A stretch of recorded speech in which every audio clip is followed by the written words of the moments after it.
நான் ரொம்ப ஆசைப்பட்டது என்ன அப்படின்னு சொன்னா, எங்க ஊர்ல ஊழியம் செய்யணும்னு ஆசைப்பட்டேன். கன்னியாகுமரியில ஊழியம் செய்யணும்னு ஆசைப்பட்டேன்.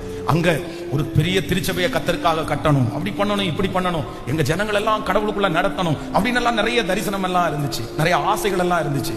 ஆனா ஆண்டவர் எங்கேயுமே அங்கேயும் இருக்க வைக்கல, சென்னையிலையும் இருக்க வைக்கல, திருச்சியிலையும் இருக்க வைக்கல.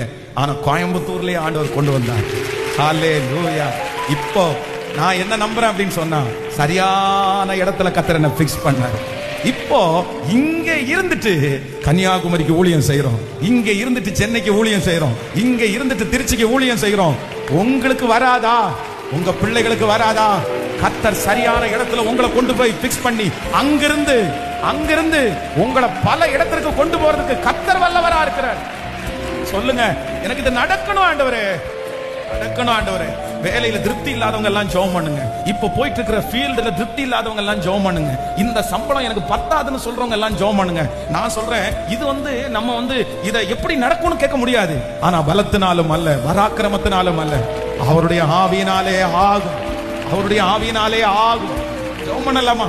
ஜெபம் பண்ணுங்க. உங்களோட சேர்ந்து நானும் ஜெபம் பண்றேன். இந்த சத்தத்தை லைவ்ல கேட்டு இருக்கிற பிள்ளைகள் கூட ஹல்லேலூயா, ஹல்லேலூயா, ஸ்தோத்திரம். திணறி கொண்டிருக்கிற நிறைய பேரை கர்த்தர் சரியான ஒரு இடத்துக்கு நேராய், அப்பா எனக்கு தெரியாதுப்பா, எனக்கு தெரியாதுப்பா, என் பிள்ளைய எங்க கொண்டு போய் சேர்த்து விடுறதுன்னு எனக்கு தெரியாது, நான் எங்க போய் பிக்ஸ் ஆகுறதுன்னு எனக்கு தெரியல, என்ன வேலையை தெரிஞ்செடுக்கிறதுன்னு தெரியல, எந்த பிசினஸ் பண்றதுன்னு எனக்கு தெரியல, நான் சரியான ஒரு இடத்துல தான் இருக்கிறேனா எனக்கு தெரியல ஏசப்பா, இது எனக்கு எதிர்காலமா இருக்குமா எனக்கு தெரியல ஏசப்பா, நான் எங்க போறதுன்னு தெரியல. ஆனா இன்னைக்கு போதகர் மூலமா நீ ஒரு வார்த்தை சொல்றீங்க, நான் உன்னை நீரூற்றண்டையில நடுவேன்னு சொன்னேன், நான் உன்னை நீரூற்றண்டையில நடுவேன்னு சொன்னீங்க.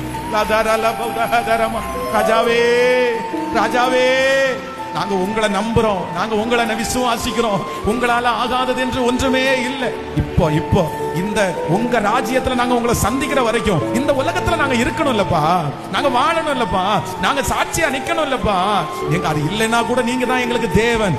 ஆனாலும் கர்த்தர் எங்களை சமாதானமா இருக்க பண்ணுவதற்கு சரியான ஒரு இடத்துல நீரூற்ற அண்டையில. ஹல்லேலூயா.